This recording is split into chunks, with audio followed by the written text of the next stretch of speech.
Nakapasok na nga sa finals ang Camsur Express after manalo nila ng Biyernes versus Zambales Eruption. Ating balikan ang mga nangyari sa Fuentes Coliseum Pili Camarines Sur noong Game 2. First quarter pa lang, sobrang init agad ni Raymond Aquino na kumamala agad ng 5 points sa loob ng 2 minuto. Under 5 minutes na ng first quarter, isang field goal pa lang ang naipapasok ng visiting team at ang score ay 24-7. At naulit na nga naman ang nangyari nung last na game nila ng elimination. Bago matapos ang first quarter ay pinasok ni Coach Molto si Joshua Ayo at agad itong nagparamdam sa 3-point line. Natapos na ang first quarter sa score na 37-15 lamang ang Express. Tinapos nila ang first quarter ng 66% field goal shooting percentage. Sa second quarter naman, 2 minuto na ang lumipas pero wala pang score ang both teams. Unang puntos, ginawa ni Dumagtoy via semi-dunk.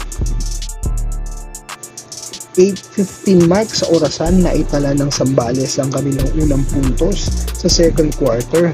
Ito naman yung kanilang ika-4 pa lamang na field goal sa game at scoreless pa rin ang kanilang star player na si Lyndon Del Rosario. Less than a minute nga sa game at sobrang laki pa rin ang hinahabol ng visiting team. 24 points. Natapos ang second quarter at sobrang dominado pa rin ng home team ang hardcourt. Ang score 56-34.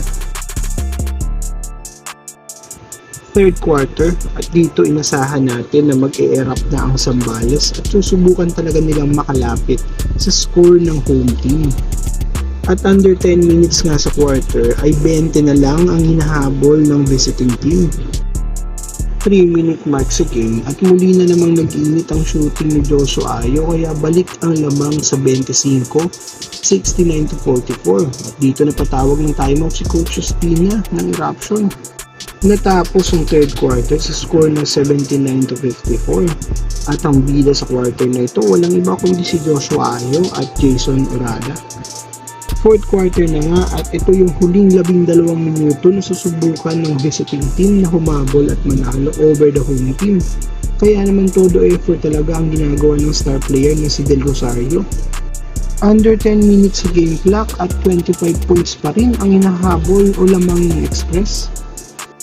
Final 2 minutes na nga sa game clock, ang score ay 94-72 at mukhang malabo na nga na makakahabol pa ang visiting team.